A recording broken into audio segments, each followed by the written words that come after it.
Queridos, estamos trabalhando, chegando na reta final dessa exposição de Apocalipse, dessa carta profética do Apocalipse. Estamos já, é minha penúltima entrada nessa carta. Semana que vem eu consigo encerrar, mas tentei fazer hoje, mas ainda não deu. Então nós estamos com duas, essa é a penúltima, né, no nosso estudo. Nós estamos indo versículo por versículo, já 10 meses praticamente, estudando essa carta maravilhosa, dessa revelação de Jesus Cristo, que ele deu então a João, não é? João, seu apóstolo, quando ele estava exilado na ilha de Patmos, né? O imperador Domiciano o exilou lá para que ele ficasse ali e morresse, e esquecesse esse negócio desse testemunho de Cristo, e naquele meio daquela grande dificuldade, Jesus então aparece a ele numa visão e lhe dá a revelação que nós chamamos de Apocalipse. As coisas então que eram, que são e aquelas que hão de acontecer. E é assim que então nós dividimos essa carta para você, não é? De acordo com o capítulo 1, verso 19 do próprio Apocalipse, Jesus fala assim: João, olha, escreve isso, que as coisas que foram, as coisas que são, né, o passado, o presente de João, e as coisas que ainda vão acontecer. E nós então trabalhamos nesse sentido, olhando para essa história, para essa revelação também como algo futuro. E dois assuntos vão aparecer constantemente nessa exposição, que é, na verdade, a soberania de Deus e também o triunfo de Cristo. Esses são dois assuntos que aparecem constantemente nessa exposição. É a carta que mais fala sobre o trono de Deus, é o Apocalipse. E em todos os momentos você vai ver então esse trono ser estabelecido, a soberania de Deus, Deus no controle de todo o universo, por mais que às vezes o nosso pensamento fala assim: alguma coisa está errada, por que está acontecendo isso tão ruim, por que o mal está prevalecendo nesse ponto e naquele ponto, e nós vemos que tudo isso está direcionando, apontando para um final de todas as coisas, onde Deus já tem determinado o final desse mal, onde Deus já tem acertado todas essas coisas, e a vitória de Cristo ela é certa, feita, e nós vemos aqui então nessa carta do Apocalipse. Então nós estamos nessa reta final desse estudo, e semana passada vimos um pouquinho sobre a Nova Jerusalém. Começamos a ver sobre a Nova Jerusalém. Vocês vão controlar para mim? Então pode passar uns dois aí, por favor. Pode passar mais um. Isso, nós vamos ver a Nova Jerusalém. Abra sua Bíblia comigo, capítulo 21 de Apocalipse, versos 6 a 27. Semana passada nós começamos a trabalhar nessa Nova Jerusalém, não é? Nesse local onde a Bíblia diz que todos nós iremos passar a eternidade. O que nós conhecemos como céu, o que a Bíblia diz céu, na verdade em Apocalipse é descrito como a Nova Jerusalém. E é claro que fiz aquela diferenciação para você na semana passada, do que nós falamos céu, uma coisa só, né? Usamos essa palavra para dois lugares diferentes que a Bíblia descreve. A Bíblia descreve primeiro um lugar chamado paraíso ou seio de Abraão, que nós chamamos de céu, que é o lugar para onde nós vamos após a nossa morte. Enquanto o nosso corpo está aqui enterrado, enquanto o nosso corpo está aqui nessa terra, aguardando a ressurreição dos mortos, a nossa parte imaterial, a nossa alma, o nosso espírito, ela vai a esse lugar chamado seio de Abraão ou paraíso, que nós chamamos de céu. Mas depois da segunda vinda de Jesus, quando houver a ressurreição dos mortos, onde o nosso corpo e o nosso espírito de novo vai ser unido, vamos ter um novo corpo glorificado como o de Cristo Jesus. Para onde é que nós vamos? Não é mais para o paraíso, para o seio de Abraão, mas agora, de acordo com o Apocalipse, é para a Nova Jerusalém, que nós também chamamos de céu. Então no português nós temos essa mesma palavra para dois lugares diferentes, um lugar intermediário onde só estão a parte imaterial do homem, mas quando ele se une na ressurreição com o seu corpo, aí sim o final de todas as coisas, o estado eterno, nós vamos passar em uma cidade chamada Nova Jerusalém. Nós começamos a ver um pouco dessa cidade e vimos que a Nova Jerusalém ela tem duas conotações nas Escrituras. Ela é tanto o lugar onde iremos passar a eternidade, o lugar onde nós vamos morar a eternidade com Deus, quanto também é a igreja glorificada. Nós temos essas duas conotações no Apocalipse a respeito da Nova Jerusalém, e hoje então nós vamos ver um pouquinho das duas, e principalmente vou te dar a descrição. João vai nos dar a descrição aqui dessa nova cidade, e eu quero passar com você também um pouquinho dessa conotação da igreja glorificada. Então nós estamos em Apocalipse 21, versos 6 até o 27. É um texto grande, mas tem muita descrição que nós vamos acompanhando aqui. Mantenha a sua Bíblia aberta comigo e vamos caminhando. Então eu quero começar, na verdade, eu coloquei ali de 6 a 27, mas vamos começar com 9 e 10, com uma introdução aqui. Diz assim o verso 9 então: Então veio um dos 7 anjos que tem as 7 taças cheias dos últimos 7 flagelos, e falou comigo dizendo: Vem, mostrar-te-ei a noiva, a esposa do Cordeiro. Então agora chegou a hora de a gente ver a noiva, a esposa do Cordeiro, não é? Aquele momento aguardado, onde queremos ver a noiva. Na nossa cultura, ela é, nos casamentos, sempre o ponto principal, sem dúvida nenhuma, não é? Tem alguns casamentos que o noivo não tem nem música para entrar. Na verdade, ele já espera lá na frente, porque ele é coadjuvante nesse negócio. Ele é uma peça ali apenas para estar ali, e aí ela chega, a noiva chega, e as pessoas se levantam, a mãe chora, e ela entra, e tudo acontece com a noiva, né?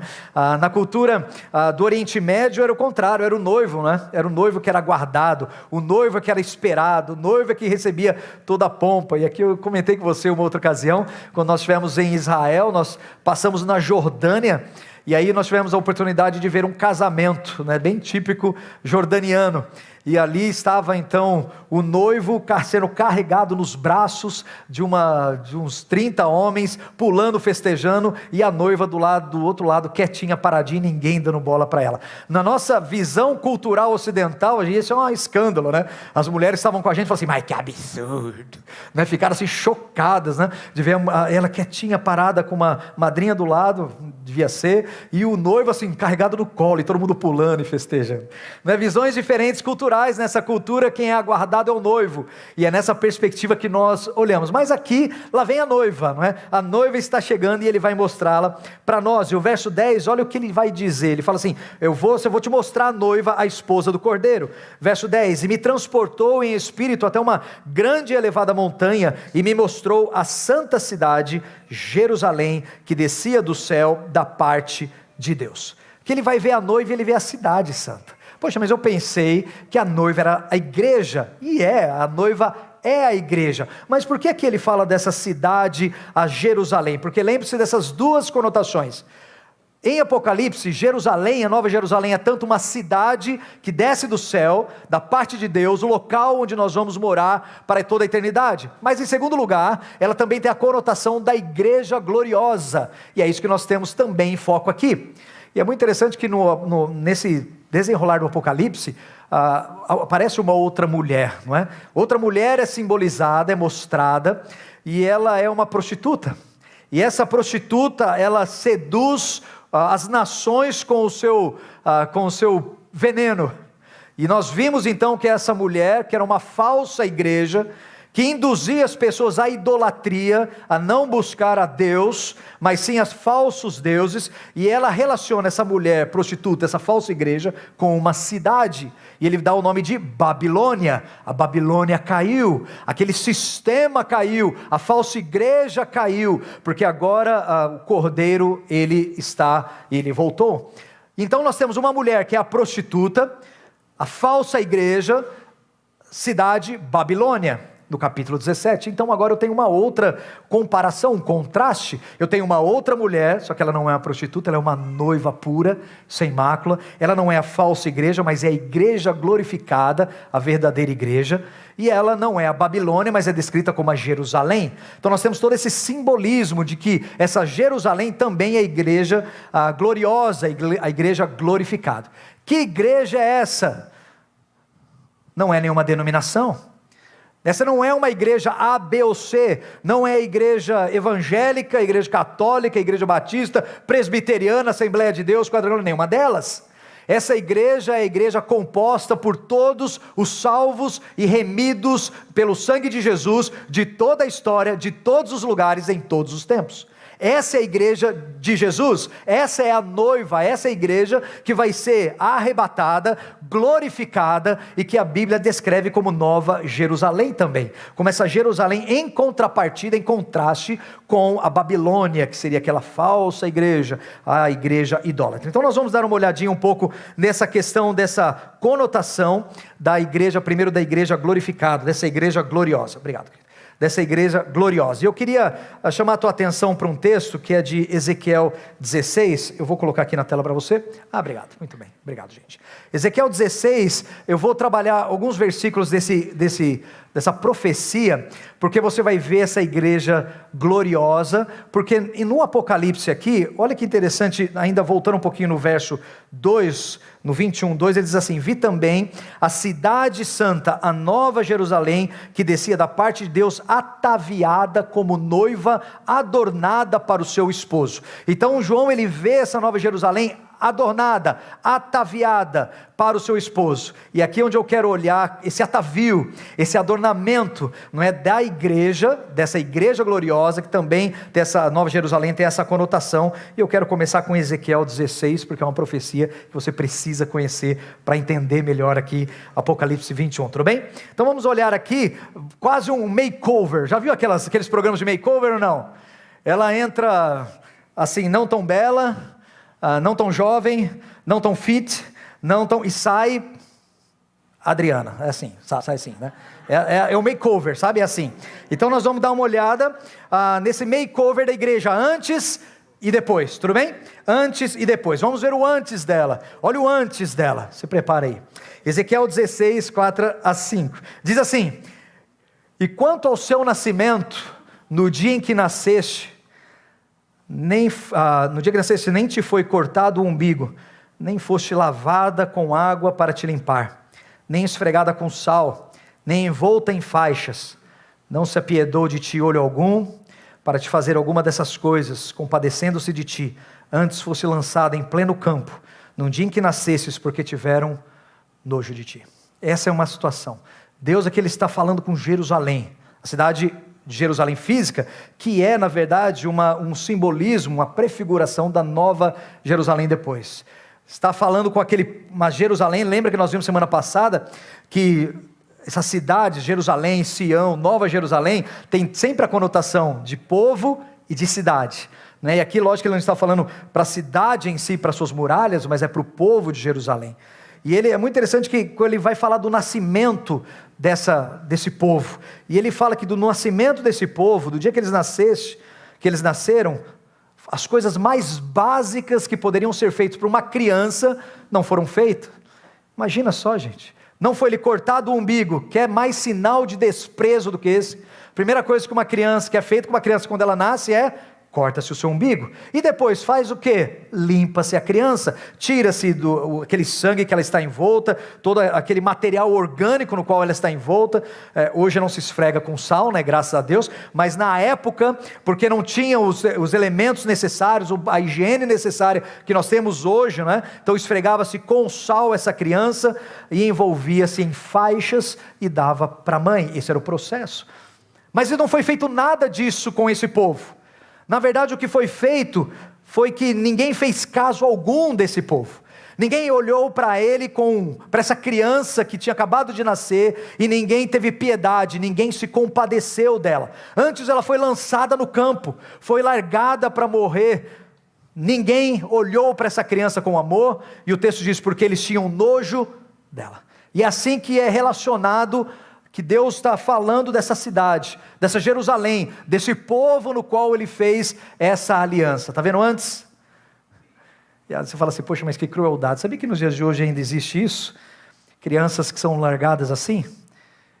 Eu e a Adri, quando nós estávamos no nosso tempo de missões na China, nós passamos um pouco mais de 2 anos na China comunista com missionários, e nós sempre ouvíamos falar, né? Nunca vimos com nossos próprios olhos, mas tinha uma amiga nossa, uma chinesa, que contou isso para nós, que naquela semana ela tinha visto uma criança jogada na sarjeta, recém-nascida, morta já, porque a cultura é uma cultura patriarcal, e naquela época existia uma política de uma só criança por casal. Então, a cultura diz que o filho, se você tem um filho homem, o menino é responsável por cuidar dos pais na sua velhice. A menina ajuda a cuidar dos pais do marido. Então, todos eles querem um menino, porque o menino é que vai cuidar dos pais na velhice. E quando vinha uma menina, o que eles faziam? Muitos descartavam. Muitos deixavam em orfanatos, e outros deixavam nas ruas. Você imagina essas duas crianças lindas aqui? Preciosas de Deus. Sonhadas, planejadas por Deus. A Bíblia diz que todos os dias da nossa vida estão escritos no seu livro, que Ele viu essas crianças sendo formadas no ventre da sua mãe, e Ele amou profundamente essas crianças. Mas daí aqui Ele vê, o texto diz que essa criança tão amada, ela é jogada no campo para morrer, não é cortado o seu cordão umbilical, desprezada e desprezível. Esse é o antes. Desprezada e desprezível, as pessoas tinham nojo dela. Mas olha o que vai acontecer. No verso 8 de Ezequiel 16 ainda. Passando eu por junto a ti. E aqui é a palavra de Deus, é ele falando que ele estava passando. Vite, ele viu essa criança, coberta ainda do seu sangue, com o seu cordão umbilical, desprezada, desprezível, com as pessoas com nojo dela. Eu vi-te, e eis que o teu tempo era de tempo de amores, então eu estendi sobre ti as abas do meu manto, e cobri a tua nudez. Dei-te juramento, e entrei em aliança contigo, diz o Senhor, e passaste a ser minha. Isso é muito importante para você entender a relação de Deus conosco nos dias de hoje. Não com aquela antiga Jerusalém mais, mas agora prefigurada com essa nova Jerusalém, com a igreja gloriosa de Cristo. No passado ninguém nos olhava com amor, com afeto, éramos desprezados por causa do nosso pecado. A Bíblia diz que o pecado nos afasta de Deus, que o pecado nos impede de vermos a glória de Deus, que Deus não está com as suas mãos encolhidas para que não possa salvar, nem com seus ouvidos tapados para que não possa ouvir. Mas o profeta diz que os nossos pecados fazem separação entre nós e o nosso Deus, e Ele não ouve a nossa voz, não se inclina ao nosso favor por causa do pecado. Nojo de ti. Mas mesmo assim, Ele vem em nossa direção, é Ele que vem em nossa direção. Não somos nós que vamos a Ele, não somos nós que o buscamos, não somos nós que clamamos. Ele é que vem em direção a essa desprezada, desprezível, essa criança que está ali, largada no campo para morrer, envolta no seu sangue, envolta ainda com o seu cordão umbilical. E Ele fala assim, você vai ser minha. E Ele pega essa criança, e Ele a envolve, Ele a cobre da sua nudez. Deus nos amou, porque Ele olhou com graça e misericórdia, cobriu a nossa nudez, e ainda diz o texto que entrou em aliança conosco. Olha toda essa, como Deus vai fazendo, continua comigo, 9:12, diz assim, então te lavei com água, e enxuguei o teu sangue, e te ungi com óleo. Ele nos limpou, nos purificou com o sangue de Jesus Cristo. Ele nos perfumou, nos ungiu com óleo, o que é um sinal, um simbolismo do Espírito Santo. Ele nos batiza com o Espírito Santo, Ele nos enche com a sua graça. Também te vesti de roupas bordadas, Ele nos veste. Te calcei com couro da melhor qualidade, e te cingi de linho fino, e te cobri de seda. Percebe a diferença? Tudo isso é Ele quem faz parte desse acordo, dessa aliança que Ele está fazendo conosco. Também te adornei com enfeites, e te pus bracelete nas mãos, colar em roda do teu pescoço, coloquei-te um pendente no nariz, e arrecadas nas orelhas, brincos nas orelhas, e uma linda coroa na cabeça. Consegue ver agora ela adornada? Consegue ver a igreja gloriosa, de ela uma criança que as pessoas tinham nojo, que ninguém queria por causa dos seus pecados, e agora Ele vem, Ele pega essa criança, Ele limpa. E a Bíblia diz que nós somos limpos do nosso pecado pelo sangue de Jesus. O sangue vertido na cruz nos purifica de todo pecado. E além de Ele nos purificar, Ele nos unge com óleo. Ele derrama sobre nós o seu Espírito. Nos adorna com as obras de Cristo. Nos vestes com as obras de Cristo. Com toda a beleza do Salvador, agora vem sobre nós.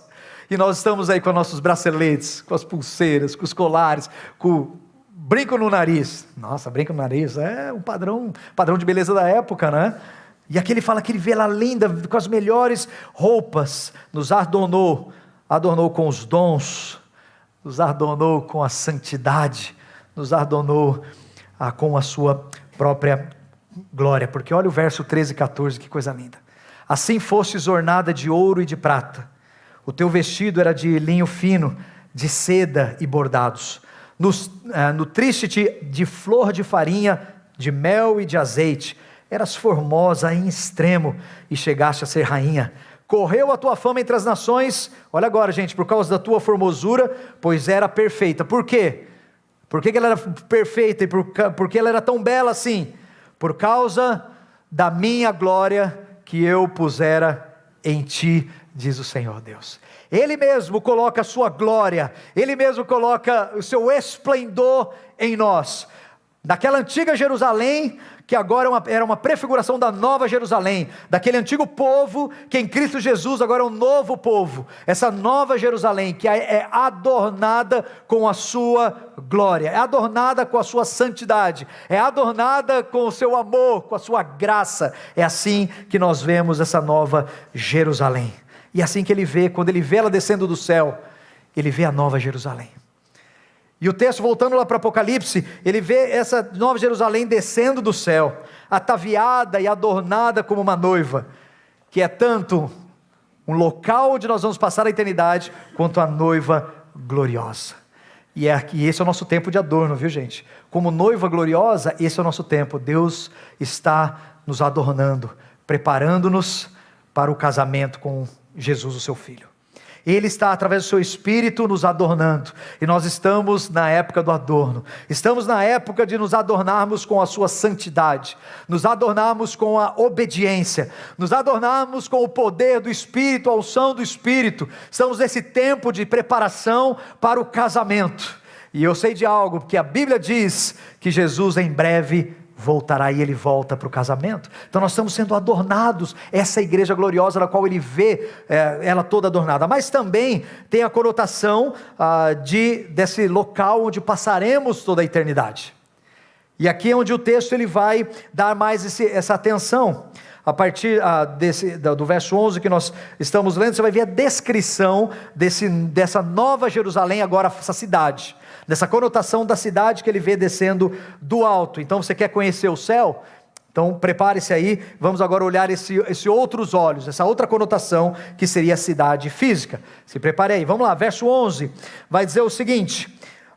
que ele viu a cidade santa, Jerusalém, que descia do céu da parte de Deus, verso 10, 11, a qual tem a glória de Deus. Olha lá, o seu fulgor era semelhante a uma pedra preciosíssima, como pedra de jaspe cristalina. É claro que nós estamos tentando aqui imaginar, ele está usando o conhecimento que ele sabe, né, de pedras preciosas. Eu nunca vi um jaspe assim ao vivo, eu particularmente, eu não poderia nem escrever, pensar assim, jaspe cristalino. Eu tive que fazer um Google para ver o que é um jaspe, um tipo de várias cores, né? Uma pedra de jaspe, cristalina ainda, eu não achei nada. A gente vai ter que usar um pouco da imaginação, mas ele conhece essas pedras, e ele fala, olha, o que eu posso entender que era algo límpido, brilhante, glorioso, e aí você tenta usar a sua imaginação aí, tudo bem? Então ele vê essa cidade com esse esplendor, com esse brilho que ela tem. Verso 12 ele continua, tinha grande e alta muralha, ela tinha 12 portas, e junto às portas 12 anjos, e sobre elas nomes inscritos, que são os nomes das 12 tribos dos filhos de Israel. Então você tem 12 portas, e o texto vai dizer que elas estão sempre abertas. Então tudo bem, uma cidade que desce do céu. Como é essa cidade? Eu sei que primeiro ela é límpida, transparente, reluzente, cheia de esplendor como jaspe cristalino. Ótimo, estou tentando imaginar aqui. E ela tem 12 portas. Tem 12 portas, é uma cidade murada, bem típica das cidades da época, certo? Para ver que é uma cidade. Por que tem muros, não é? E um símbolo de segurança. Não que precise de segurança, mas é todo um simbolismo aqui de segurança. Eu sei que tem 12 portas, cada porta tem um nome escrito, e você vai ver o texto ali. Que nome é esse? O nome das 12 tribos de Israel, o que também simboliza simboliza todos os santos do Antigo Testamento, não é? Aqui nós vamos dizer que os santos do Antigo Testamento estão simbolizados aqui e tem parte nessa cidade. Por que ela tem porta? Porque então porta é para entrar e sair? Será que nós vamos viver só nessa Nova Jerusalém? Não se esqueça que nós vimos também semana passada que haverá um novo céu e uma nova terra, lembra? Alguns dizem que vai ser completamente do zero, outros defendem que ela vai ser renovada, e aí nós vamos pender mais para esse lado, que essa criação vai ser renovada, assim como nosso corpo vai ser glorificado, transformado, essa criação também vai ser transformada. Então vai ser um novo céu e uma nova terra, e essa cidade desce nesse novo céu, nessa nova terra, não é? Então parece que essa porta nós vamos ter acesso a essa nova criação, mas a cidade é o local onde vamos morar. E ele vai continuar dizendo no verso 13 agora, acompanha comigo, verso 13: 3 portas se acham a leste, 3 ao norte, 3 ao sul e 3 ao oeste. Então nós temos aqui 3 de cada lado, então a cidade é um quadrado. Eu fiz mais ou menos aqui para você, está aqui, mais ou menos. De acordo com ele, não diz os nomes das portas, mas lá em Ezequiel 48, 31 a 34, ele menciona. O profeta, ele tem a mesma visão e ele menciona essa cidade. Eu tentei fazer quadradinho com as portas, parece um queijo sem uma bolacha, alguma coisa, mas não esquenta não. Imagina ser um quadrado, uma cidade quadrada com 3 portas para cada lado, 3 portas ao norte, 3 ao oeste, 3 ao sul, 3 ao leste. Então nós temos os nomes, e Ezequiel ele vê e ele dá os nomes. Está aí a sua cidade? Quer já conhecer? Já estou fazendo um turismo com você, viu? Fazendo um turismo aqui na Nova Jerusalém. É uma cidade quadrangular, uma cidade quadradona, com 3 portas para cada lado. E estão lá os portões de Ruben, Judá, Levi, José, Benjamim e Dan, Simeão, Isacar, Zebulon, Gade, Asser e Naftali. A diferença é que José e Levi entram, né, na contagem. Quando a gente fala das tribos de Israel, José ele tem os seus 2 filhos, Efraim e Manassés, que são contados como filhos de Jacó, e Levi não tem porção, porque a porção deles é o Senhor. Mas aqui sim, aqui eles estão todos representados, os 12 filhos de Jacó. Então essa é a cidade com os seus portões, de acordo com Ezequiel 48. Continua comigo. Então você vê, ela tem um alto muro, certo? No 12, no 13, você tem essas portas, 3 para cada lado. 14, a muralha da cidade tinha 12 fundamentos, e estavam sobre ele o nome dos 12 apóstolos de Cristo, 12 apóstolos do Cordeiro. Quantos apóstolos são mesmo? 12. Quais são, quem vai estar nos fundamentos dessa cidade? O nome no fundamento, os 12 apóstolos de Cristo. Os apóstolos de hoje, sem chance, viu? Sem chance. Nenhum nome deles vai estar lá. Apóstolo Zezinho, Jacozinho, Josézinho, Moisésinho, nenhum deles. Sabe por quê? Porque eles não são apóstolos coisa nenhuma. Certo? Não são apóstolos, eles são pastores. Pastor é pastor. Cuida de ovelha, cuida das ovelhas, são de Cristo. O apóstolo é outro papo. Apóstolos são aqueles mensageiros separados por Cristo pessoalmente, dado-lhe autoridade para falar as palavras de Deus de uma forma inerrante, como nós temos registrado nas Escrituras, e o cânon está fechado. Eles não são apóstolos de nada. E não vai tentar querer me convencer, porque não tem suporte bíblico para isso. Não foi Jesus que o chamou, foi algum outro pastor que falou que vem cá, você vai ser apóstolo hoje, bota a mão, te declara apóstolo, não sei do que. Apóstolo das coxinhas, o cara é apóstolo das coxinhas agora. Não é apóstolo, não existem apóstolos nos dias de hoje. Apóstolos são 12 do Cordeiro, e os seus nomes estão nos fundamentos dessa cidade. Não adianta, homem cheio de si, que está querendo um ofício, um título que não lhe foi dado. A nova unção apostólica que veio sobre a igreja. Nós estamos na mesma unção de Atos 2, é a mesma ainda. A mesma unção que desceu sobre a igreja no dia de Pentecostes está sobre nós. É a mesma era, que só vai mudar quando Jesus voltar. E é isso que nós estamos caminhando. Nós precisamos de crente cheio de espírito, pastores fiéis, e não homens com suas riquezas e seus títulos chamados de apóstolos, que nenhum deles são, e fecha parênteses. Vamos lá. 12 apóstolos, os apóstolos do Cordeiro, é o que diz lá. Continua comigo, versos 15 a 17. Olha agora o tamanho desse trem aqui. O tamanho dessa cidade. 15, aquele que falava comigo tinha por medida uma vara de ouro de medir a cidade. Tinha uma fita métrica, um negócio lá de medir, certo? E as suas portas e a sua muralha. 16, a cidade era quadrangular, de comprimento, de largura, eram iguais. E mediu a cidade, e a vara tinha até 12 mil estádios, o seu comprimento, largura e altura são iguais. Imagina, é um caixotão aí, gente. Você está entendendo? 12 mil estádios. Quanto que é 12 mil estádios? Você tem já, algumas traduções talvez já possam ter já traduzidos para nós, né?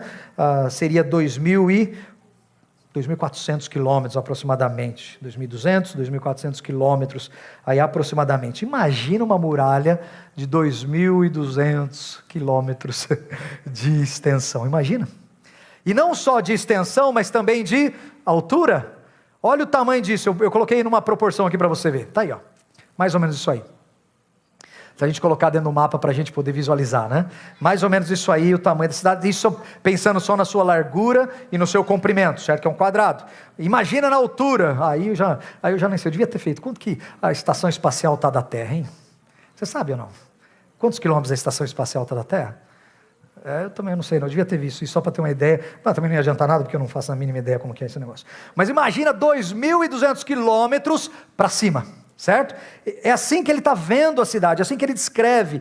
Ele está vendo o seu tamanho e ele fala muito detalhadamente aqui para nós. Lógico que não é todo mundo que vai interpretar dessa mesma forma, já tem muita gente que olha para isso como simbólico, tá, gente? Tem muita gente que olha para essa nova Jerusalém, não como o lugar futuro onde nós vamos morar, mas apenas como uma igreja gloriosa. E eles vão dizer que essas dimensões, porque é 12 mil, é muito número 12, que tem para eles um simbolismo, que seria de perfeição, de simetria, de algo que é completamente perfeito e simétrico. Então eles falam, é só um simbolismo que a igreja vai ser perfeita e vai passar perfeitamente com Cristo pela eternidade. Então tem gente que olha dessa forma, mas o texto ele é muito rico de detalhes, né? É difícil você pensar numa parte simbólica, quando ele é muito detalhado, quando ele fala de pedras, e ele cita aqui 12 pedras preciosas nas muralhas, talvez uma relação às 12 pedras que o sumo sacerdote levava no seu peitoral, não é? Quando ele ministrava, mas aqui eu tenho, na verdade, 12 pedras, mas ele é muito específico, 12 mil estádios, ele vai falar da largura desse muro. Aí um comentarista fala assim, esse muro de 2.200 metros, 2.200 quilômetros de altura, nunca poderia ficar nesse fundamento que ele está dando. Eu falei assim, eu fico pensando, é um novo céu, uma nova terra, né? Os engenheiros que me desculpem, mas a nova criação vai ser redimida, talvez não seja a mesma física do que a gente tem, a mesma química, a mesma física. Mas, enfim, olha como continua a descrição.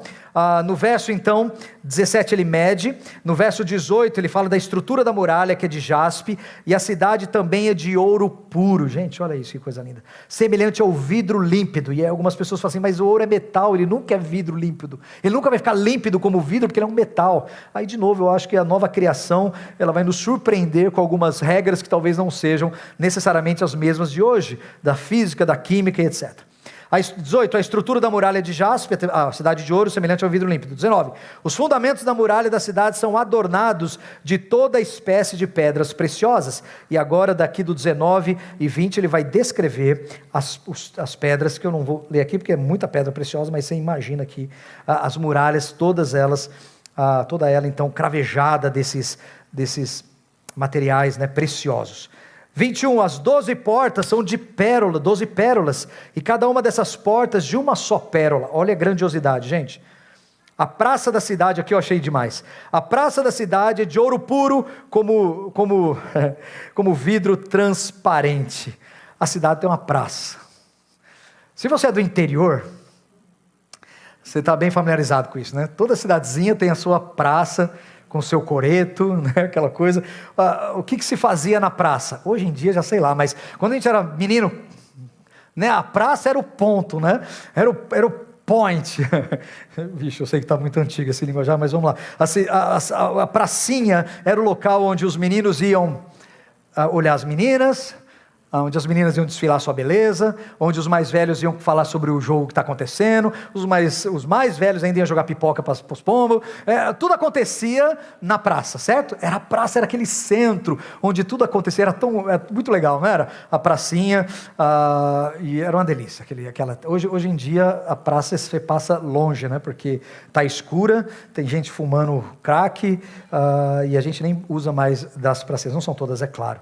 Mas tem uma conotação sensação assim, de um lugar de reunião, de comunhão. E quando eu vi que o céu, ele diz aqui que tem essa nova Jerusalém, ele tem uma praça de ouro puro com vidro transparente. Tem gente que vai falar assim, pastor, é só para dizer que até o chão que a gente pisa lá no céu será mais valioso do que o mais valioso metal que a gente tem nessa terra. Tudo bem, pode ser de uma forma simbólica, mas de novo, eu acho que para mim é algo, eu sou muito mais literalista nesse ponto, porque o texto é muito detalhado, e eu vou pender para falar assim, não, eu estou vendo uma cidade como João viu, com essas medidas, e eu vou dizer que as ruas sim são de ouro, e tem uma pracinha lá. E por que tem uma pracinha? Porque eu penso que vai ser um lugar de comunhão, de reunião, de a gente bater um papo com os santos do passado. Sim, nós vamos ter acesso a eles, sim, nós vamos conversar com eles, sim, nós vamos nos reconhecer. Calma, mas tudo vai chegar lá, mas vai ser demais. O céu é um lugar maravilhoso, o céu é um lugar de profunda paz, a presença de Deus constantemente entre nós, não há dor, não há choro, não há morte, não há mais o pecado, alegria constante, indizível, incomparável, e você vai estar diante de todos os santos do Antigo Testamento, do Novo Testamento, com todos os remidos durante a história, e vai ser um momento maravilhoso. E talvez na praça sejam esses grandes encontros. E depois ele escreve um pouquinho mais essa praça, mas vai estar mais para frente. Eu sei que ele vê essa praça. Estou doido para conhecer essa pracinha. Doido. Porque imagina uma cidade desse tamanho, uma bela praça, né? Estou doido. E tem algumas praças que são muito significativas, né? Quando você vai viajar para alguns lugares, às vezes tem lugares onde as praças são imensas. Se você for, quando a gente estava na China, em Beijing, a Praça Celestial da Paz, né, que é chamado local, é enorme, são quarteirões assim de praça aberta, né? E você fica até assim abismado com a grandiosidade daquele lugar, todo aquele tamanho, né? E talvez seja algo nesse sentido. Então ele está descrevendo a cidade, as pérolas, né, as portas são de uma pérola só. Ele tem essa praça 22, nela não vi santuário, não tem templos nessa cidade. Não tem templos, não tem santuários, não tem igrejas nessa cidade. Por quê? Diz o texto, porque o seu santuário, a sua igreja, é o próprio Senhor, o Deus Todo-Poderoso e o Cordeiro, Ele é o nosso templo. Quer dizer, fica até difícil de pensar, né? Peraí, quer dizer, não vai ter um lugar onde eu vou entrar para adorar? Não, porque a sua presença, ela inunda toda a cidade, toda a criação, e todo lugar é templo porque Ele está ali. Você vai adorá-lo em todos os instantes, em todos os lugares. Ele é o templo, Ele é a nossa igreja, Ele é o nosso santuário. Não haverá igreja nessa nova Jerusalém. Continua comigo. A cidade, verso 23, não precisará nem de sol, nem de lua, para lhe darem claridade, pois a glória de Deus a iluminou, e o Cordeiro é a sua lâmpada. Então imagina só, deixa eu deixar ela aqui, uma representação só para você ver. Imagina só, nessa nova criação que Deus vai fazer, que Apocalipse 21 diz, vi novo céu e nova terra, porque o primeiro céu e a primeira terra já passaram, e o mar não existe mais. João 21:1, certo? Então você tem toda essa criação sendo renovada, e nessa nova criação, parece que não vai haver necessidade de sol e lua, é o que o texto está dizendo, não haverá necessidade de sol e de lua. Por quê? Porque a luz que nós vamos ter, vem do próprio Senhor. Não vai ter contagem de tempo também, porque a lua e o sol é que marcam, né? O sol, o nosso calendário é solar, lunar, bom, eles é que contam o nosso tempo, não é isso? Então não haverá contagem de tempo, é uma eternidade, por isso eles não são mais necessários nem para iluminar e nem para contar o tempo. Diz o texto então que eles não são mais necessários, porque a luz vem da glória de Deus e o Cordeiro é a sua lâmpada. Verso 24, as nações andarão mediante a sua luz, os reis da terra lhe trazem a sua glória. E eu achei muito interessante que ele cita nações, né? Nações, além de sermos uma igreja gloriosa que estaremos ali, ele cita nações, o que parece que nos dá essa identidade, né? Essa característica. Você vê muito bem quando alguém tem algumas nações que são muito características. Nós não, porque nós somos mistura de tudo, né? Um brasileiro pode se passar por árabe, indiano, europeu, africano, tudo. Nossa cultura é tão miscigenada que a gente pode passar por qualquer povo da terra. Mas tem gente que é indiano, você olha assim, é indiano. Não é isso? Tem gente que fala é mexicano, tem gente que fala assim é americano, tem gente com características muito fortes da sua localização, E aqui eu acho que quando fala de nações andarão mediante a sua luz, eu quero entender que nós preservaremos as nossas características até de aparência. É muito interessante pensar nisso quando estivermos recebendo os nossos galardões. Eu chego lá depois no nosso próximo encontro. Mas aqui ele fala que as nações andarão mediante a sua luz e os reis da terra lhe trazem a sua glória. 25, as suas portas nunca, jamais se fecharão de dia, porque nela não haverá noite. Aí de novo não há necessidade mais para a lua. E lhe trarão glória e honra das nações. 27, nela nunca mais, jamais penetrará coisa alguma. Então nós vamos ter nessa nova Jerusalém, nós vamos ter adoração, nós vamos ter paz, vamos ter comunhão, alegria plena. Quem é que pode entrar nessa cidade? E quem não pode? Nessa cidade gloriosa, o verso 27 vai dizer que jamais entrará coisa alguma contaminada, nem o que pratica abominação e mentira, mas somente quem? Somente os inscritos no livro da vida. Quem é que entra nessa cidade? Somente os inscritos no livro da vida. Quem são esses que foram inscritos no livro da vida? No capítulo 22, verso 14, ele nos responde. Se você só puder olhar ali no 22, 14, numa página para frente, ele vai dizer: bem-aventurado aqueles que lavam as suas vestiduras no sangue do Cordeiro, para que lhe assista o direito à árvore da vida, que vai estar no meio da pracinha, viu? Só estou dando um spoiler aqui. E entrem na cidade pelas portas. Então quem é que vai entrar na cidade pelas portas? São aqueles que lavaram as suas vestes no sangue do Cordeiro. São aqueles que é um sinônimo daqueles inscritos no livro da vida. Então, para você ter acesso a essa cidade, você precisa ser lavado no sangue do Cordeiro. Como é ser lavado no sangue do Cordeiro? A Bíblia diz que se você crer em Jesus Cristo como seu suficiente Salvador e Senhor, o seu sangue nos purifica de todo pecado. Aquele pecado que nos deixou desprezados e desprezíveis, o Senhor veio e nos amou, nos limpou e nos purificou. Como Ele nos limpou e nos purificou? Com o sangue de Jesus Cristo. E o Novo Testamento é claro: se você crer em Jesus, se você crer que Ele é o único caminho, que é o Filho de Deus, aquele que perdoa pecados, e confessar isso com seus lábios, você será salvo. O sangue de Jesus te purificará de todo esse seu pecado, e você terá acesso à cidade gloriosa. É aqueles que foram lavados pelo sangue do Cordeiro, esses vão entrar. E quem vai ficar de fora? Verso 8 do 21. Volta lá, eu pulei o 6 até o 8 de propósito, porque eu queria deixar agora para o final, e eu já vou encerrando, gente. Verso 6, ele vai dizer: disse-me ainda, tudo está feito, eu sou o alfa e o ômega, o princípio e o fim. Eu a quem tem sede, darei de graça da fonte da água da vida. O vencedor herderá essas coisas, e eu lhe serei Deus, e ele me será filho. Olha agora o 8. Quanto, porém, aos covardes, aos incrédulos, aos abomináveis, aos assassinos, aos impuros, aos feiticeiros, aos idólatras e aos mentirosos, a parte que lhes cabe será no lago de que arde de fogo e enxofre, a saber, a segunda morte. Esses não entrarão no reino nessa cidade. Quem são eles? Os covardes, em primeiro lugar. Aqueles que diante da perseguição voltaram atrás, largaram a mão do arado e olharam para trás. Os incrédulos, eles não entrarão. Ateus, agnósticos, céticos, eles não entrarão. E eles nem querem entrar. Mas eles não entrarão, é o que a Bíblia diz, os incrédulos. Os abomináveis, aqueles que fazem coisas que Deus diz que é abominável, eles não entrarão. O que é abominável? A Bíblia fala várias coisas que é abominável diante do Senhor. Colocar intriga entre irmãos é abominável diante do Senhor. A balança injusta é abominável diante do Senhor. Tirar proveito do pobre e enriquecer com isso é abominável diante do Senhor.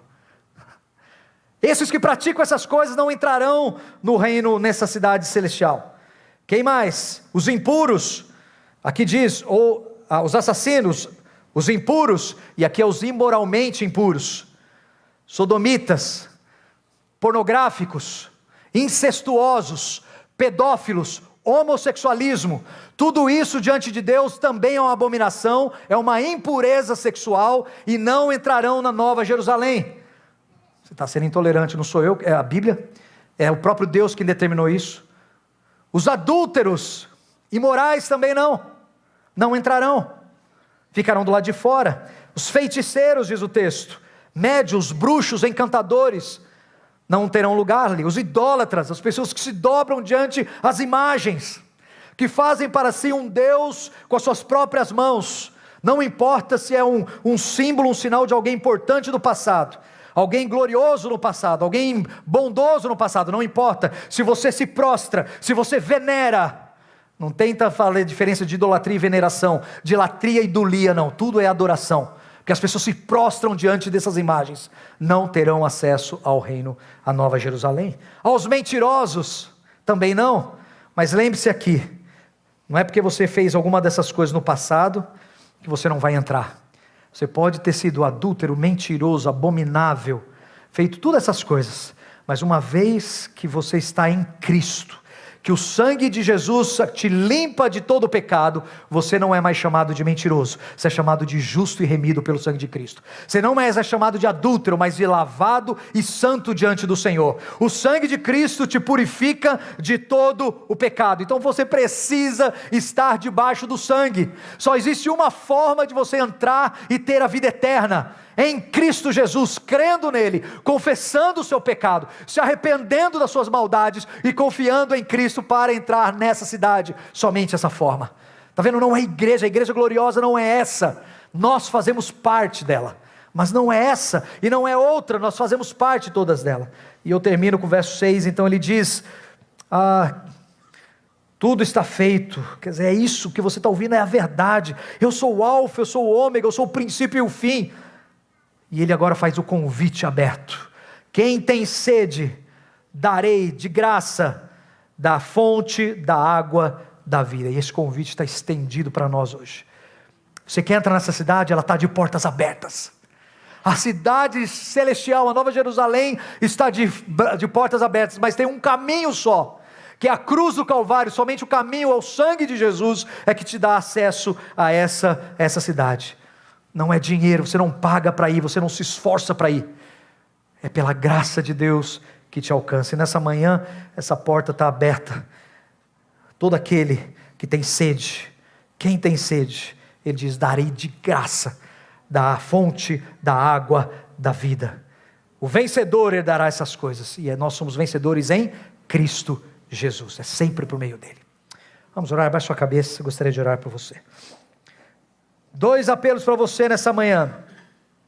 Primeiro, se arrependa dos seus pecados, corra para a cruz, vá até o Senhor e fala, me perdoe Deus, eu sou um pecador, mas eu sou um bom cidadão, eu acredito em você, porque você é um bom cidadão, eu sou um bom pai, eu sou uma boa mãe, olha, eu acredito em você, mas acontece que essas medidas são muito altas diante do Salvador, isso fica... se nossa bondade não chega aos pés daquilo que é exigido. Talvez diante dos homens você seja mesmo uma boa pessoa, você faz as coisas direitinho, procura acertar, eu entendo isso, e que bom que você está procurando fazer isso, mas sabe que o padrão de Deus é muito alto. A Bíblia diz que não é por obras, mas é pela graça de Deus, é esse favor imerecido que Deus te coloca à disposição nessa manhã. Basta você crer em Jesus como seu suficiente Salvador, confiar nele toda a sua vida, até os seus pecados, falar, Deus, me perdoe em nome de Jesus pelos meus pecados, e nessa manhã eu vou te seguir. Entregue tua vida a Cristo, faça isso, fala, eu vou te seguir, vou te obedecer. Esse é o primeiro apelo. E o segundo é para você que já tem teu nome lá, que já tem certeza de entrar nas cidades pela porta, porque você foi lavado no sangue do Cordeiro. Querido, nós estamos em tempo de adorno, a noiva está se adornando, então se adorne com a santidade, se adorne com a obediência, se firme mais e mais o seu compromisso com Cristo.